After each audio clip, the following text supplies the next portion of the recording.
பார்த்துக்கோங்க. இன்னும் பெருசாக இல்லை இந்த லெசனில், உங்களுக்கு கொஞ்சம் பாயிண்ட்ஸ் தான் இருக்கும். சரியா ஸ்டூடெண்ட்ஸ்? இன்றைக்கான லெசன் என்ன அப்படின்னா, 8th சமூக அறிவியல் புத்தகத்தில் இருக்கிற வரலாறு பாடத்தில் 6வது பாடமாக இருக்க இந்தியாவின் தொழில் வளர்ச்சி அந்த லெசனோட புக் பேக் கான்செப்ட் தான் பார்க்க போகிறோம். இந்த வீடியோ பார்க்குறதுக்கு முன்னாடி முதல்ல சப்ஸ்கிரைப் பண்ணிக்கோங்க. சப்ஸ்கிரைப் பண்ணிவிட்டு முழுசாக வீடியோ பாருங்கள், கண்டிப்பாக பயனுள்ளதாக இருக்கும். ஓகேவா? வீடியோக்குள்ளே போயிடலாம். பின்வருவனவற்றுள் மக்களின் எந்த செயல்பாடுகள் கைவினைகளின் சாராதவை? என்ன அப்படின்னா, இரும்பை உருவாக்குதல். இரும்பை உருவாக்க அப்படின்றது பெரிய பெரிய தொழிற்சாலைகளில் தான் உருவாக்க முடியும், அதனால் அது கைவினையில் வராது.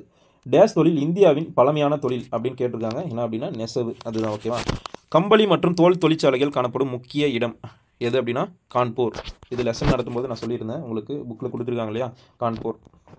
இந்தியாவின் முதல் 3 ஐந்தாண்டு திட்டங்கள் முக்கிய நோக்கமாக இருந்தது என்ன? இதுக்கான ஆன்சர் என்ன அப்படின்னா, வலுவான தொழில்துறை தளத்தை உருவாக்குதல் தான் இதோட முக்கியமான நோக்கமாக இருந்தது. இந்தியாவில் தொழில் மையம் அழிதலுக்கு காரணம் அல்லாதவை எது? இந்தியாவின் தொழில் மையம் அழிதலுக்கு காரணம் அல்லாதவை எது அப்படின்னா, இந்தியாவின் தொழில்துறை கொள்கை. முதல் தொழில்துறை கொள்கை எப்போ வெளியிட்டாங்க அப்படின்னா 1948. டேஸ் இந்திய மக்களின் வாழ்க்கையில் ஒருங்கிணைந்த பகுதியாக இருந்தது அப்படின்னா கைவினை பொருட்கள். ஓகேவா? இந்திய மக்களின் வாழ்க்கையில் ஒருங்கிணைந்த பகுதியாக இருந்தது எது அப்படின்னா கைவினை பொருட்கள். ஓகேவா? ஸோ இந்த இடத்துல டைப் பண்ண முடியல, அப்படியே சொல்கிறேன், ஞாபகம் வச்சுக்கோங்க. சரியா? தொழில் புரட்சி நடைபெற்ற இடம் எது அப்படின்னா இங்கிலாந்து.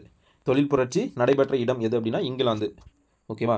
அசாம் தேயிலை நிறுவனம் தோற்றுவிக்கப்பட்ட ஆண்டு எது அப்படின்னா 1839ஆம் ஆண்டு தோற்றுவிக்கப்பட்டிருக்கும். அதே ஆண்டு தான் காபி தொழிற்சாலையும் தொடங்கப்பட்டிருக்கும். கொல்கத்தா அருகில் உள்ள ஹூக்லி பள்ளத்தாக்கில் டேஸ் என்ற இடத்தில் சணல் தொழிலகம் ஆரம்பிக்கப்பட்டது அப்படின்னா ரிஸ்ட்ரா அப்படின்ற இடத்துல தான் சணல் தொழிலகம் தொடங்கப்பட்டது. ரிஸ்ட்ரா அப்படின்றத ஞாபகம் வச்சுக்கோங்க. சரியா? ஐரோப்பாவிற்கும் இந்தியாவிற்கும் இடையே தூரத்தை குறைத்தது எது அப்படின்னா சூயஸ் கால்வாய். அதுதான் ஐரோப்பாவிற்கும் இந்தியாவிற்கும் தூரத்தை குறைத்திருக்கு. சரியா? அடுத்து பொறுத்துக்க என்னென்னு பார்த்தலாமா? தவர்னியர். தவர்னியர் அப்படின்னா பிரெஞ்சு பயணி தான் தவர்னியர். சரியா? பிரெஞ்சு பயணி அவர் தான் தவர்னியர். டாக்கா அப்படின்னா மஸ்ஸின் துணிக்கு ரொம்பவுமே புகழ்பெற்றது டாக்கா, மஸ்ஸின் துணி. தாதாபாய் நௌரோஜி அப்படின்னா செல்வ சுரண்டல் கோட்பாட்டை வெளியிட்டிருப்பாரு. பாலிகென்ட் அப்படின்றது காகித தொழிற்சாலைக்கோட மையம். ஓகேவா? ஸ்மித் அப்படின்றது ஒரு கைவினையாளர். ஓகேவா? ஸ்மித் அப்படின்னா கைவினைஞர். ஓகேவா? ஸோ இவ்வளோ தான் இதோட லெசனில் இருக்கிற எல்லா புக் பேக்குமே பார்த்துட்டோம். வீடியோ பார்க்குறவங்க சப்ஸ்கிரைப் பண்ணிக்கோங்க. கண்டிப்பாக தொடர்ந்து எல்லா லெசனுமே இருக்கிற புக் பேக்கை பார்த்துடலாம். உங்களுக்கு கிளாஸஸ் வேணாலும் ஜாயின் பண்ணிக்கோங்க. ஆன்லைன் கிளாஸ் போயிட்டுருக்கு. தொடர்ந்து நம்ம நடத்துறது எல்லாமே சிம்பிளாக உங்களுக்கு எப்படி புரியுமோ அந்த விதத்தில் தான் நடத்திட்டுருக்கோம். உங்களுக்கு ஜாயின் பண்ணணும் அப்படின்னா கீழே டிஸ்கிரிப்ஷனில் காண்டாக்ட் நம்பர் கொடுத்துருக்கோம். ஸோ அதில் காண்டாக்ட் பண்ணி ஜாயின் பண்ணிக்கோங்க. கண்டிப்பாக பயனுள்ளதாக இருக்கும். நீங்கள் டியூனிஎஸ்ஆர்பி எஸ்ஐ அண்ட் பிசி எக்ஸாம் படிக்கிறீங்க அப்படின்னா இப்போ இருந்தே படிக்க ஆரம்பிச்சிருங்க. உங்களுக்கு ரொம்பவுமே பயனுள்ளதாக இருக்கும். ஓகேவா? தேங்க்யூ.